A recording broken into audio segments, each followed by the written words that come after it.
우리 마지막 때를 살아가는 그리스도인이라는 제목으로 함께 말씀을 나누겠습니다. 이 말씀을 함께 들으시고 나누시면서 저와 여러분 안에 이 마지막 때에 인생의 시대적인 마지막 유종의미를 잘 거둘 수 있는 저와 여러분 되었으면 좋겠습니다. 모든 일들이 시작도 중요합니다. 시작이 반이라는 말이 있습니다. 그런데 시작이 중요한 것처럼 마지막도 굉장히 중요한 것이 우리의 인생인 것으로 압니다. 모든 순간이 결정적이지만 그동안의 모든 수고와 또한 준비들이 그동안 내가 해왔던 모든 것들이 드러나는 때가 바로 마지막이기 때문입니다. 딱딱한 지식이나 형식적인 겉면이 아니라 자기의 삶을 실제 모델로 삼아서 데살로니가 교회 교인들에게 바울은 멋진 권면을 남깁니다. 오늘 본문을 통하여서 이 마지막 때의 바울이 어떻게 살아갔고 인생의 마지막과 시대적인 마지막을 통하여 바울이 정말 우리에게 이야기하고자 했던 것, 혹은 하나님께서 정말 이 마지막 때를 살아가는 그리스도인에게 어떠한 삶을 살기를 원하시는지 말씀을 통해 살펴보고자 합니다. 첫 번째는 게으르고 무질서한 자들에게서 떠나라는 것입니다.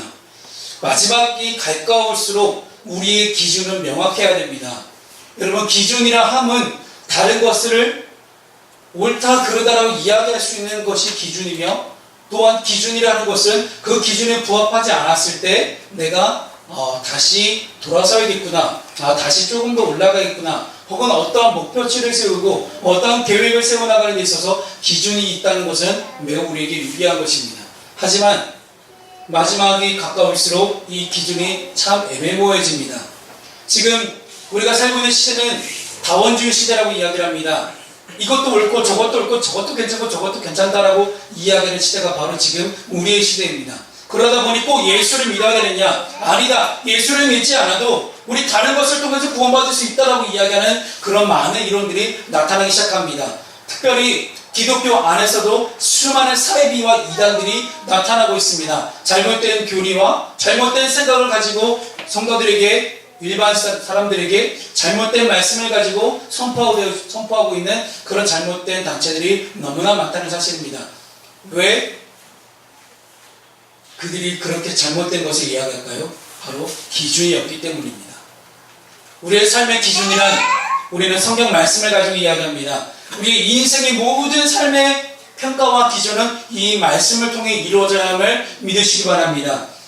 우리가 기준이 없다는 것은 분별력을 잃어버린 것과 똑같습니다. 분명히 마지막 때에 많은 악한 영들이, 많은 미혹해하는 영들이, 우리를 유혹하게 하는 많은 것들이 우리를 끊임없이 잡아서 끌고 안 좋은 곳으로 데려가려고 하고 있습니다.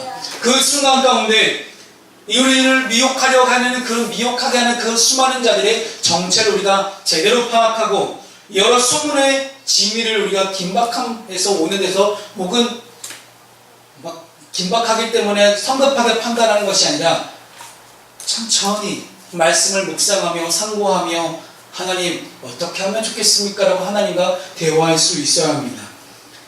예수님께서는 누가복음 21장 가운데 마지막 때에 대해서, 종말의 때에서 징조가 어떻게 사인들이 일어날 것인지에 대해서 설명하고 계십니다. 마지막 때는 엄청난 일들이 일어납니다. 많은 사람들을 미혹하게 하는 그런 소문들이 돌기 시작합니다. 야, 예수 안 믿어도 돼. 꼭 예수가 전부야? 꼭 기독교만이 전부야? 왜 기독교 교회 가는 사람들이 저렇게 배타적인 거야? 왜 꼭 교회 아니면 안 되는 것처럼 그렇게 얘기하지?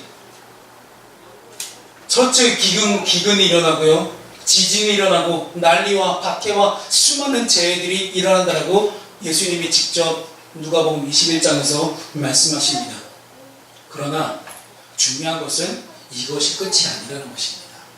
이 징조들이 일어나고 바로 끝이 나는 것이 아니라 오히려 끝까지 인내하며 깨어있으면 마지막 때가 또 온다는 것이죠. 지금 우리가 살고 있는 이 세상의 마지막 때가 아닙니다. 영적인 순간의 마지막 때가 반드시 도래한다는 것이죠.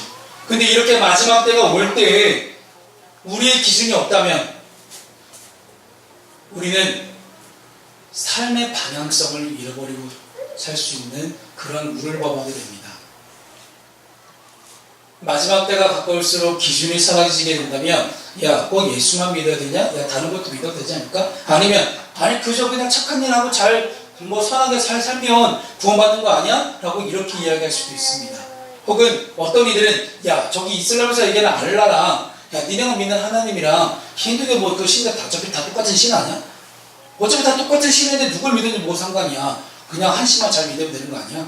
라고 종교다원주의 아니면 혹은 종교통합주의 이렇게 많은 이론들이 정말 나오고 있는 실정입니다. 생각보다요 전 세계적으로 지금 종교통합에 대한 논의들이 굉장히 빨리 진행되고 있습니다. 그러다 보니 많은 교계의 지도자들, 여기서 말하는 교계라는 기독교를 벗어나 천주교와 혹은 많은 다른 뭐 그리스 정교회 혹은 러시아 정교회 이런 많은 교단들에서 자꾸만 종교통합적으로 가닥을 잡고 있는 그런 실정입니다. 이것이 바로 마지막 때에 나타나는 미혹해하는 영들의 소란입니다. 기준이 없기 때문에 기준이 불명확하니 이렇게 해도 저렇게 해도 된다는 식으로 똑같이 얘기해버리고 마는 것입니다. 이렇게 기준이 없으면 우리의 삶이 게을러질 수밖에 없게 됩니다. 오늘 본문에도 바울은 이야기합니다. 우리 주 예수 그리스도의 이름으로 너희를 명하노니 게으르게 행하고 우리에게서 받은 전통대로 행하지 아니하는 모든 형제에게서 떠나라. 여기서 이 게으르다라는 뜻은 단순히 우리가 늦잠을 자고 내가 게으르게 행동하고 그러한 것이 아니라 여기서 말하는 게으르다는 것은 기준이 없이 그저 내가 살고 싶은 대로 사는 것을 게으르다라고 이야기를 합니다. 게으르다 혹은 무질서하다, 이것은 분명한 원칙과 규모에 따라 질서 있게 살지 않는 우리의 삶의 모습들을 보게 됩니다. 게을러지면 어떻게 됩니까? 우리의 삶의 우선순위가 사라집니다. 질서도 사라집니다. 우리 삶의 우선순위가 사라지게 되면 지금 당장 내가 하고 싶은 것만 하고 살아가는 우리의 인생들의 모습들을 보게 됩니다. 근데 우리 삶의 가장 큰 우선순위는 무엇이겠습니까? 바로 하나님의 뜻을 이루어가는 것입니다. 하나님께서 나를 통해 원하시는 것들을 이루어가는 것입니다. 하나님께서 이 땅을 바라보시면서 이 세상을 바라보시면서 정말 원하시는 것이 무엇인지 분별하고 그것을 위해서 최선을 다해서 먼저 나아갈 수 있는 것이 우리의 삶의 우선순위가 되어야 될 것입니다. 최근에 광화문 앞에 광장에서 어제만 해도 100만 명이 모였다고 이야기를 하죠. 거기에 보니 뭐 수능을 준비하는 고3들부터 시작해서 수많은 청소년들이 교복을 입고 나와서 이제 데모를 하고 있는, 같이 함께 집회를 하고 있는 모습들을 보게 됩니다. 그런데요, 몇몇 SNS 상에서 이제 돌아다니고 있는 몇몇 청소년들이 글들을 좀 우연히 보게 되었습니다. 그 글들을 보니요, 나라가 이 모양인데 공부해서 뭐하냐, 이것을 자칫 좀 오해하게 되면 그냥 있는 그대로 받아들이게 되면 나라가 이 모양이니 나라가 잘못됐으니 공부보다 나와서 집회하는 게 더 중요하다고 생각될지도 모르겠습니다. 그런데 한편으로는 또 다른 측면으로 보게 되면 내가 공부보다 더 우선순위를 삼고 있는 것이 나라가 아닐까라는 생각을 듣게 되죠. 조금 더 나아가서 생각을 해보게 되면 자기가 공부하기 싫어하는 그런 마음을 대변하기 위해서, 그런 마음을 핑계를 대기 위해서 오히려 나라 핑계를 대고 있는, 대통령 핑계를 대고 있는 청소년들의 모습들을 보게 됩니다. 여러분, 목소리를 내는 것도 자기 할 일을 하면서 목소리 내는 게 중요합니다. 왜냐하면 이 마지막 때에 데살로니가 교회 교인들에게 나타나는 현상들이 있었습니다. 군인들이요, 이 마지막 때가 가까운다는 이 사도들의 말씀을 듣고 자기의 삶을 포기하기 시작합니다. 자기가 할 일은 다 버려두고 오직 주님만 쫓아가겠다, 혹은 주님이 재림이 늦어지니 이렇게 살아서 뭐하나 하는 그러한 패배주의와 혹은 이 삶의 무용주의가 가끔씩 일어나기 시작합니다. 정말로 하나님의 사람이라면, 정말로 기준이 명확한 사람이라면 단순히 누가 옳다 그르다를 이야기하기 전에 자기 자신을 먼저 들여다볼 줄 알아야 합니다. 청소년들에게 저 이야기하고 싶었습니다. 너희들이 그렇게 이야기하는 대통령을 욕하기 전에 너희들이 할 일을 분명히 했으면 좋겠다. 우리가 할 일을 먼저 하고 내가 할 것을 먼저 끝내놓은 뒤에 누군가에 대해서 이야기해야 되지 않을까. 누가 잘못됐다, 그러다 옳다를 이야기하기 전에 나의 옳고 그름에 대해서 분명히 먼저 아는 것, 그것이 바로 성숙한 지성인의 길일 것입니다.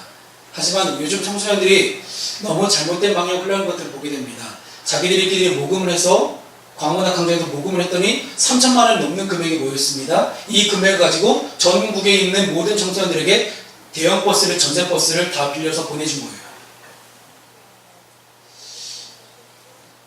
과연 그들의 자기의 삶의 자리로 돌아가서 올바르게 잘 적응할 수 있을까?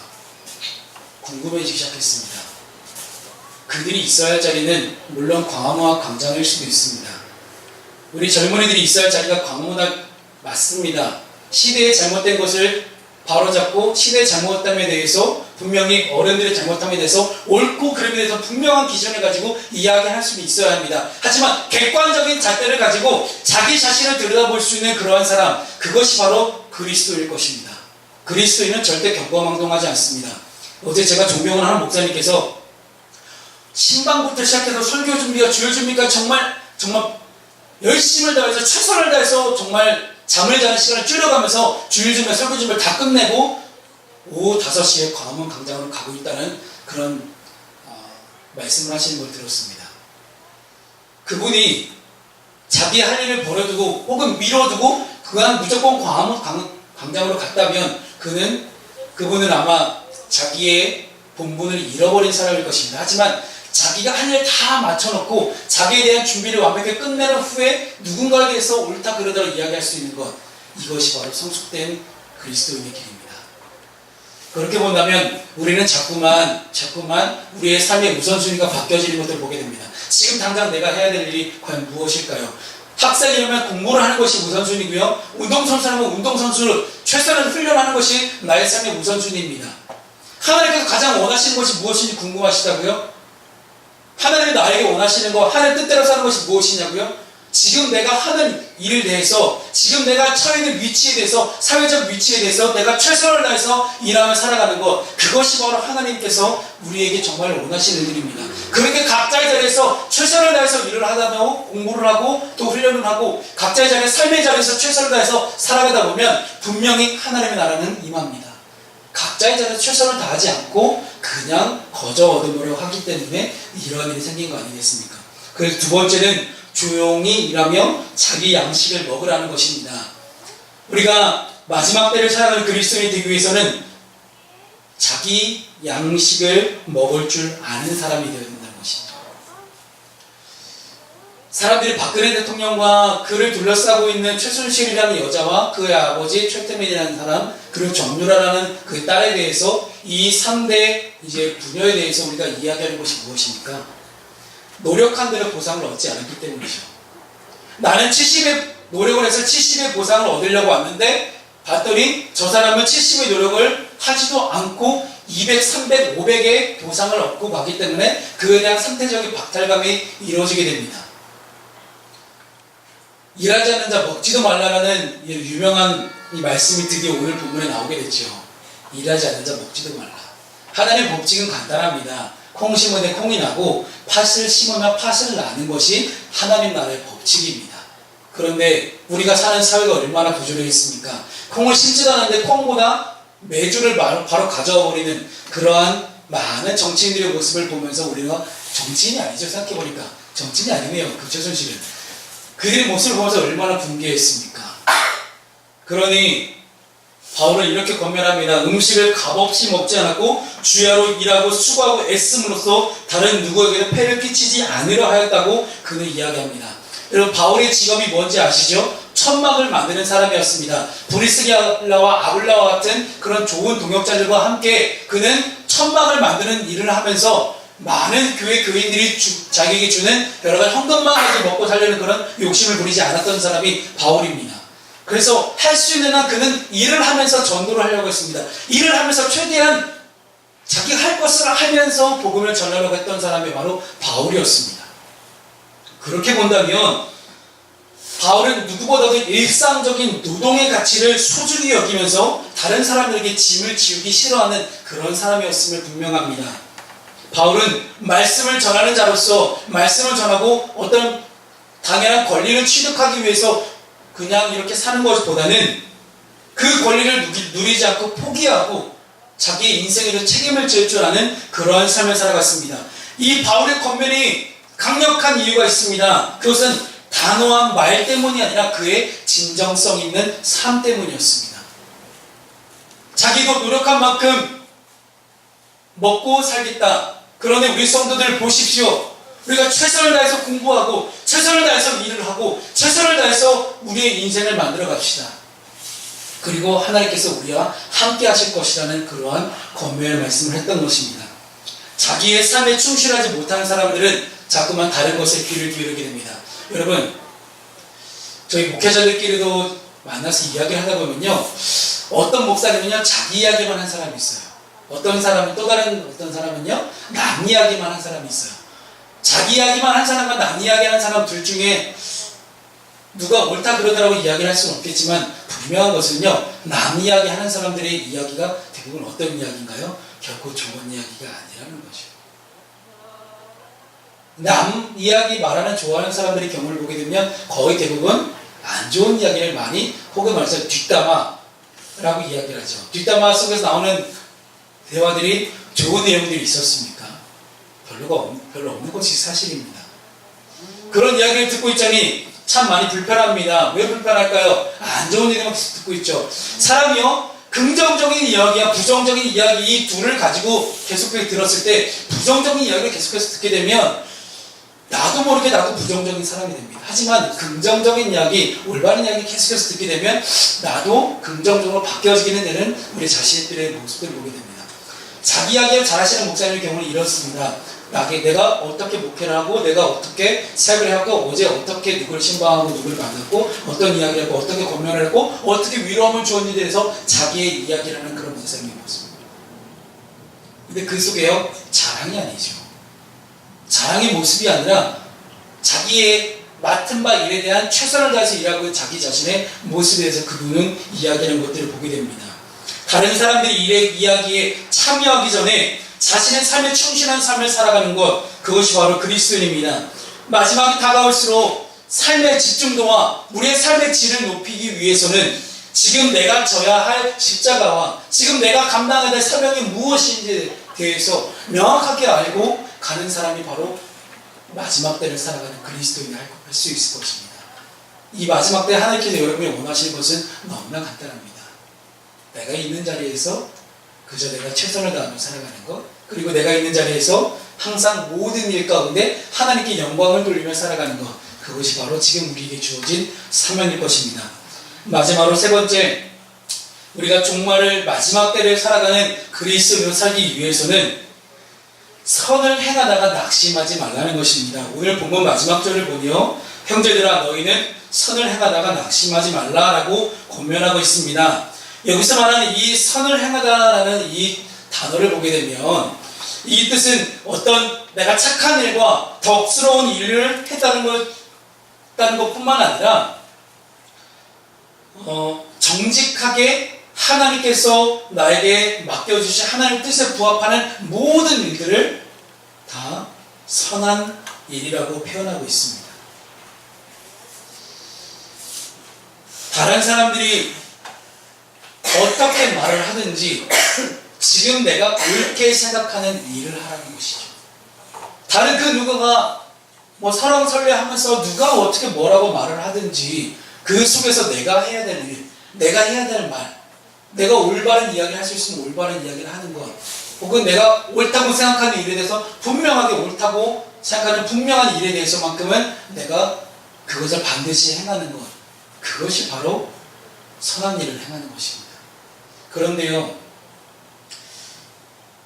우리가 사회를 살아가다 보니 얼마나 많은 사람들이 우리를 유혹을 합니까? 대충 이렇게 하고 이렇게 하면 되지 않겠냐고. 예전에 어떤 다른 교회에서 제가 살고 있던 어떤 집사님이 저한테 그런 이야기를 하십니다. 자기의 10년 전 일을 이야기하시는 거예요.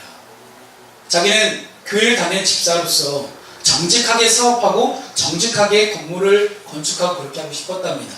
그런데 주변에서 사람들이 찾아와서 다 똑같이 얘기하더랍니다. 나온 계약서 쓰라고. 아니 남들 다 그렇게 하는데 왜 너만 잘났다고 그렇게 하냐고.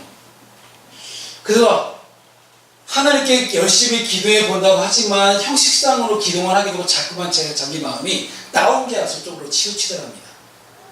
그래서 결국 그 집사님이 10년 전에 다운계약서를 쓰고 그렇게 이제 사업을 진행하기 시작했는데 웬걸요? 하나님이 그분의 인생을 쥐락펴락 하시면서 정말로 사업이 힘들게 가는 것들을 보게 됩니다. 나중에요. 그분이 그걸 싹 정리하고 다시 새로운 사업을 구성하고 다시 시작을 하면서 정말 솔직하게 모든 일에 대해 다 솔직하게 하기 시작하셨습니다. 그랬더니 하나님께서 그분에게 놀라운 삶으로 이전과는 전혀 다른 인생으로 살게 하시는 그런 모습들을 살게 하셨다는 것들을 간증하시는 것을 보게 됐습니다. 사랑하는 성도 여러분, 세상은 우리에게 그렇게 말합니다. 대충 이렇게 해도 되지 않겠냐, 야 이 정도 하면 괜찮지 않겠냐 라고 많은 사람들이 이야기를 합니다. 하지만 그리스도인은 어떻게 됩니까? 하나님의 뜻에 합당한, 하나님의 뜻에 맞는, 하나님께서 말씀하신 대로 콩을 심으면 콩을 날 수 있는, 콩을 심는 노력을 하는 것을 하나님께서 우리에게 원하고 계십니다. 땅은 배신하지 않는다라는 그런 유명한 운동선수들의 그런 어록들이 있죠. 우리가 인생을 살아가면서 분명히 하나님의 뜻을 행하며 살아가다 보면 하나님은 우리를 배신하지 않으십니다. 땅이 우리를 배신하는 게 아니라, 배신하지 않는 게 아니라 하나님이 우리를 배신하지 않으실 것입니다. 하나님께서 여러분들의 삶을 붙잡아 주시고 하나님께서 저와 여러분의 삶 가운데 하나님의 뜻을 이루어 살아가는, 최선을 다하며 살아가고 하는, 노력하는 여러분의 삶 가운데 분명히 낙심하지 않게 하시는 놀라운 축복이 일어날 것입니다. 여기서 말하는 이 낙심이라는 것은 모든 삶의 활력과 마음이 약해져서 기진맥진하는 것을 뜻하게 되죠.